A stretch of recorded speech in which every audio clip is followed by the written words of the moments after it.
Coming off the biggest Olympic snub of the century, many people look forward to how Caitlin Clark would welcome Team USA back into the WNBA. Now, coincidentally, the first game that the Fever had coming off the Paris Olympics was against the Phoenix Mercury. Having 3 gold medalists from their roster, which includes the WNBA legend and certified Caitlin Clark hater, Diana Taurasi.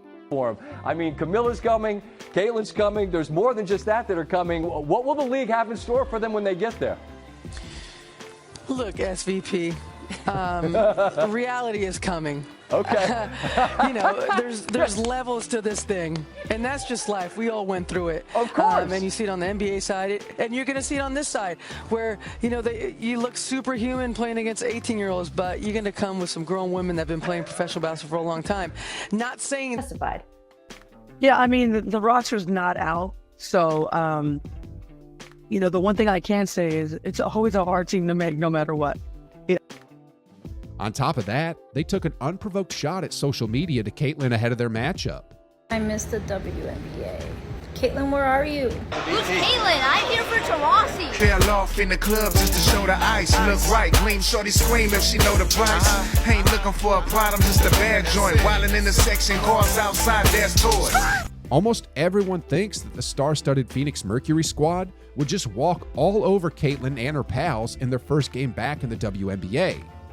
Well, I said almost everyone, because there's actually one person who believed that she could defeat this powerhouse of the team. And the girl that I'm talking about is none other than Caitlin Clark. Here is Clark off the screen, launches, and drops it. A 20-year veteran, Diana Taurasi, dialing back, and it's Clark on the other end at 20. See, if those two plays could only speak words, I'm pretty sure that it would say, I deserve to be part of Team USA. Anyway, right from the tip-off, Caitlin sets up Aaliyah Boston underneath for the easy bucket. Then, moments later, she splashes a long 3 to set the tone early. But to me, it was really in this play right here that Caitlin let her feelings known about being left off the Olympic roster. So it is extremely difficult, just not only physically, but also mentally. Now, after schooling her opponent, she finds her big, Nalissa Smith, for a strong move underneath. And then, right after seeing Diana Taurasi make a basket, Caitlin zoomed all the way to the other end to score the touchdown bucket. Anyway, so right after that possession, Caitlin just continued torching the Mercury by hitting back-to-back long bombs to stretch their lead to 19. Diana with the 4th fastest pace of play, and that's... Really get out in transition, see if you can get some early quick buckets. Now in the second quarter, she kept her foot on the gas, this time by feeding her teammates sweet dimes one after the other. They're coming out of the Olympic break. Indiana comes up with a turnover. Here is Clark. This time it's Smith with a foul and a... Here's Mitchell, behind the defense. Though Taurasi and her pals eventually got back into the game, Caitlin once again took charge to make sure they wouldn't get in the driver's seat. I mean, first, she hit them with this nasty step back. Then she sets up Katie Lou for a top-of-the-key 3 to close out the third quarter on a high note. Anyway, with the momentum clearly now shifting on their side, Caitlin continues to roll by knocking down this 3-pointer to open the fourth. Then moments later, she finds Aaliyah Boston rolling to the basket, who then lays it in. With 6 minutes left in the game, the Mercury still hung around and tried to close the distance. However, Caitlin had other plans in mind as she located Kelsey Mitchell in back-to-back possessions to beef up their lead even further. Clark sizing up Cunningham. Here is Mitchell.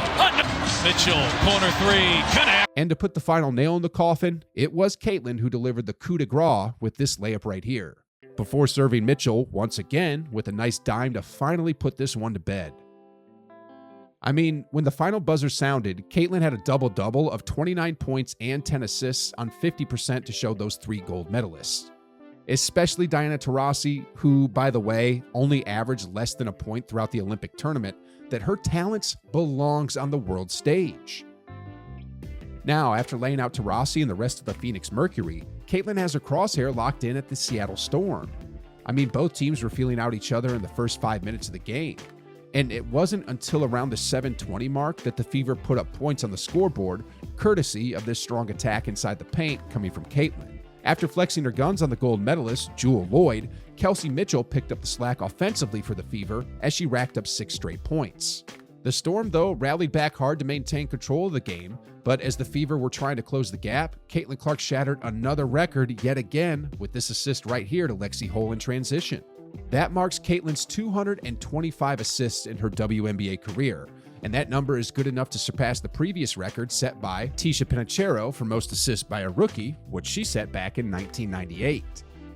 Now, after making that historic pass, Caitlin pushed the tempo and dashed all the way to the cup for two. Then, moments later, she put the sauce on her defender with this nasty step back to recapture the lead. And finally, down by two, with a little under 2 minutes left, Caitlin draws the defense, then whips the pass to Katie Lou in the corner, who then swings it to Hull for the three-pointer to close out the quarter strong. The Fever outscored the Storm 22-17 in the second frame to take the lead by halftime.